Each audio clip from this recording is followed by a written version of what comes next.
So I am going to be doing my next interview in 15 minutes or so. It's with a company who has associations with a place which isn't in the city.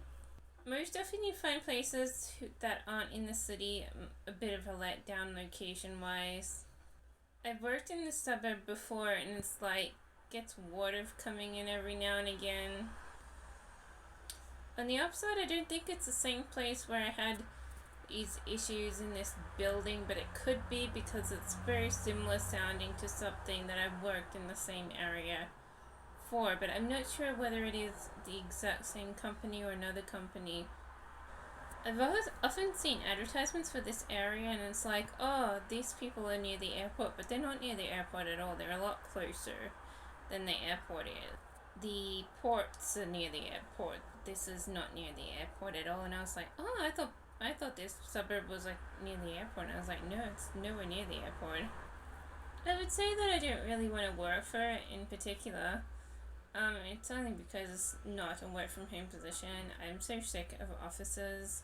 There are expectations. The management there goes down on you so hard. Saying that, I'm sort of sitting around waiting for an office position in the city. And I thought, well, may as well try for this other position. You never know, it could be a good job. Maybe the building's waterproof for when the rains come in. I'm not too keen on needing to actually swim out of areas that are just flooded, so um, I'm pretty much holding back quite a bit. I haven't even searched seriously for a rental, and it's like I've only got 2 weeks to go, and I'm like, oh, if I'm not in a rental by 2 weeks, I either have to live with a relative for a little while and get my butt into gear in finding a rental, or just move out to the country for a little while. It doesn't matter to me, really. On the upside, I might have an argument and have an excuse to live on my own again. On the downside, it's dangerous.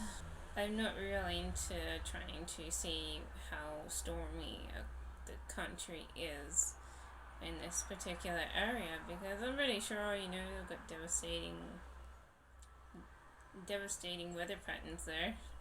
Saying that, I don't think it's the most devastating weather patterns ever, but it's still got some active weather patterns, and you're like, eek, I don't really want to go. I don't really want to not go.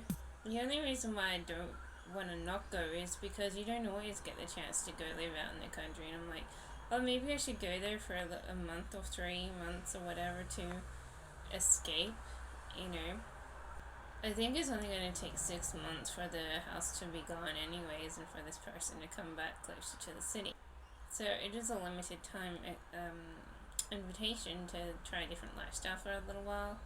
Saying that, if I get a job here, I mean, I might be crushed about not going to the country. I can visit there on the weekends, but I would rather have a job and working as opposed to sitting in the country thinking, what on earth am I doing with my life and just sitting here? Maybe I'll get permission to have a pet or something, and maybe I'll be petting it, but it's like, what am I really doing with my life?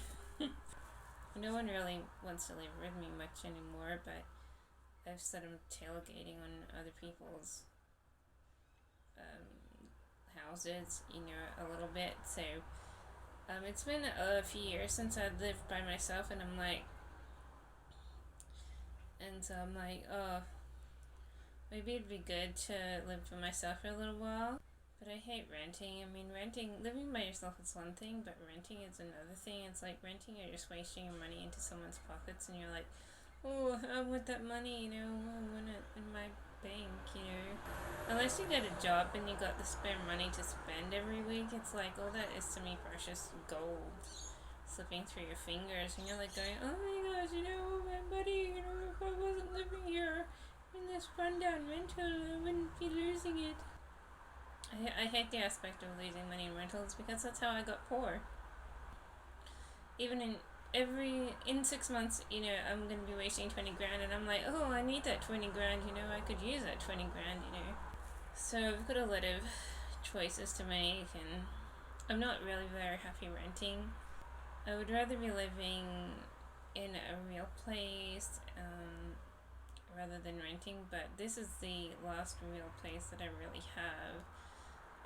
I can stay with a relative for a very short term, like a week or two, but other than that, I have to go on my own if I'm not following this other person to the country. So I like the country, but there's nothing to do there, and I'm not really a little kid. I should actually be working on career as opposed to just sitting around someone's house and thinking, oh, isn't this my lucky day? Or isn't this a nice weather? Isn't this a nice flower? Isn't this a nice little pet over here that I can help feed? Well, these are things that I did when I was a kid as well, and I was like,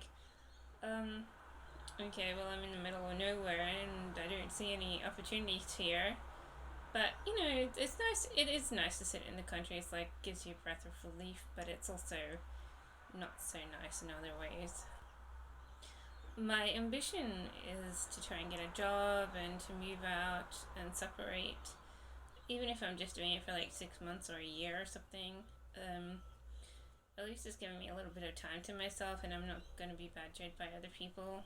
But I haven't really gotten my stuff together. I haven't gotten a job, and I haven't even bothered applying for a rental, let alone obtaining one. So, I'm sort of caught in midway, and 2 weeks are going to be over just like that. Within 4 days, I have to have practically everything in my room packed and put in storage, and I'm like, I still don't know where I'm going. I'm sort of caught in the middle still. It doesn't really help that I'm not really being pressured to go one way or another. I knew once in the country I might be pressured to go live by myself. It's usually what I experience when I am moving to the country. They're like, I don't want you here, why are you still here? I'm expecting this little argument to come out, after we moved there, and it's like, oh, why didn't you tell me before? I've just moved here with you. It's actually smarter to live by myself for at least 6 months because the place that is there is sort of a rundown kind of stinky place, and it's like needs a lot of redoing. So in 6 months, it'll be transformed from a rundown stinky place into something that's more livable, and so like that would be the better time to move in there.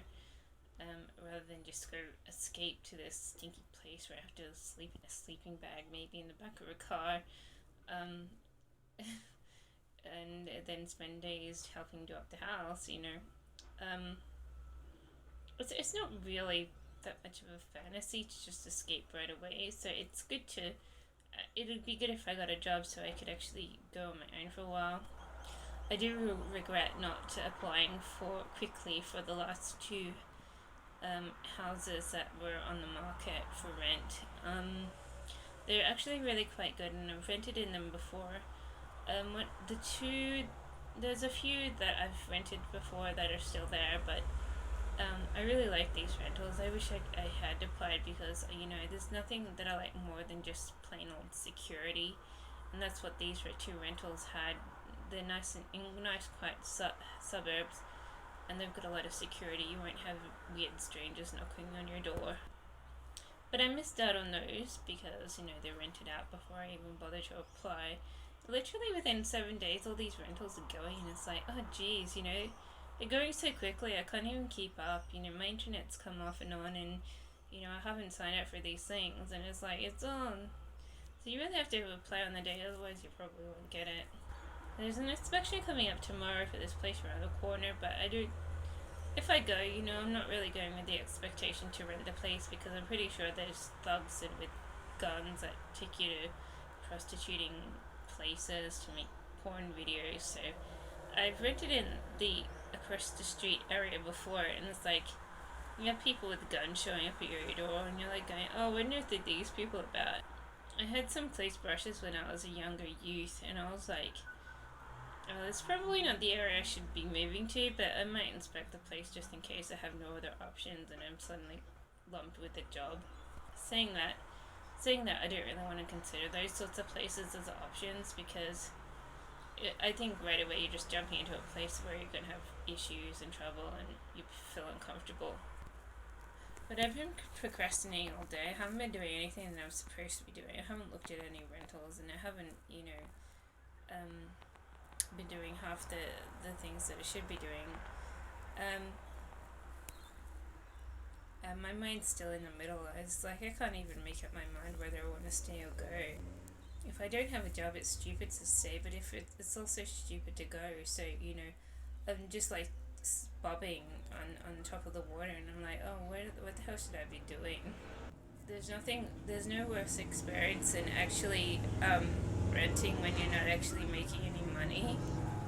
I think that's how I've lost my money many times, and it's like the worst feeling ever to save for 3 years and then spend half of your savings in 6 months in a rental. So that's a torturous thing about renting. You're wasting money to stay somewhere, and you're just thinking, oh, I wish I hadn't done that. I wish I'd just, gone lived with other people so I wouldn't be wasting all my money, because I had a climbing savings account and now I've depleted that in half, and it's only been 6 months into my yearly rental. So I have a lot of personal issues, like mental issues, with renting and letting money slip through your fingers like that. But if I have a job, I'm not so nervous. I'm full of more confident to spend that money, because you're earning hundreds more than what you're spending, and it's like it's only a fraction of what you're earning. But I hardly ever have work. But saying that, I've been high up on the options list, but I still haven't obtained work. So it's getting pretty close now, and I'm like going, oh, is it really stupid to get work? I mean, I could have a heart attack just by walking to work, let alone working.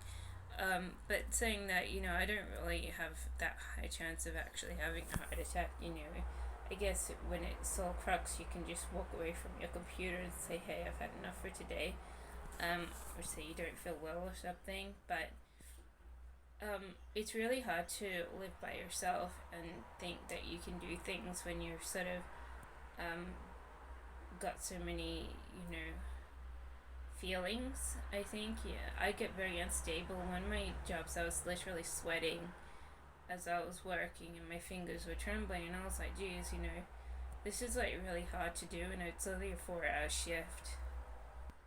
That's why I try my best to try and get work from home positions, but that doesn't mean that I get them. More often than not, I get work, either commission jobs from home, or I get work in the office, and it's all that hourly wage that I sort of need more than the commission wage.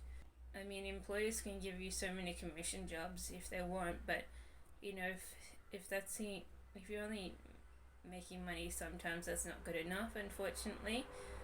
Especially when you're living by yourself. If I'm living with other people and money doesn't really matter in particular, then I can go all out for commission on any jobs, but it doesn't mean that they'll last or that I'll earn money. A lot of times it's just false promises, and besides a little bit of experience and training, you're not really getting that much out of the job position. But still, every little bit counts to experience. So, all that really matters when you're looking at things more like your resume as opposed to income. I just really hope that I make up my mind pretty soon on whether I'm staying or going, because otherwise I might just pack it up and go. Sorry, that was my alarm. Otherwise, that alarm really hurts my ears.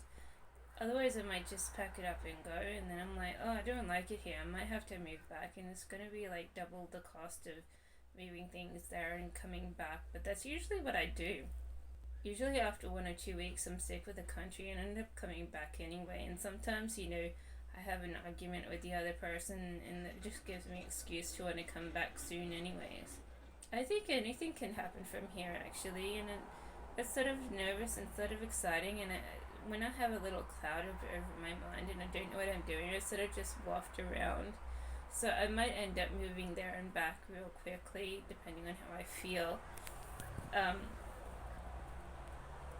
I just really don't know what I'm doing right now, so it's a little bit of a complex personal issue, which may or may not come clear next week. I just wish I could just make up my mind, All common sense tells me to stay here, but then, if I'm sitting around in a rental wasting my money and not getting a job anyways, I'm going to really regret that decision, because there's nothing worse than renting while you're not actually earning any money, because then you're just biting down all your savings efforts, and you're like, oh, there's my savings.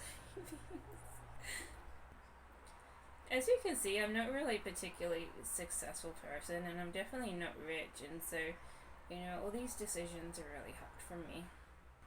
But it's coming down close, and 2 weeks are going to be up sooner than later, and so I just hope I make my mind soon.